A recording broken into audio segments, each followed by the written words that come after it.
থেকে তুমি যেখানেই পলায়ন করো না কেন, মৃত্যু তোমার সাথে মোলাকাত করবেই করবে। তুমি দেখা করতে হবে না, সেই তোমার সাথে দেখা করবে।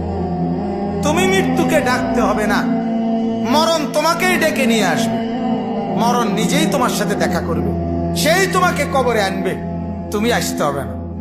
হাদিসের মধ্যে আছে, আল্লাহর নবী সাল্লাল্লাহু আলাইহি ওয়াসাল্লাম হাদিসে ইরশাদ করেছেন, প্রত্যেকটা নাফরমানের লাশ যখন খাটের মধ্যে করে কাঁধে তোলে, মানে কবরস্থানে নেওয়ার জন্য যখন লাশ খাটের মধ্যে কাঁধে তুলে নেয়, তখন এই পরিমাণ চিৎকার করে ওই নাফরমান লাশের খাটের মধ্যে।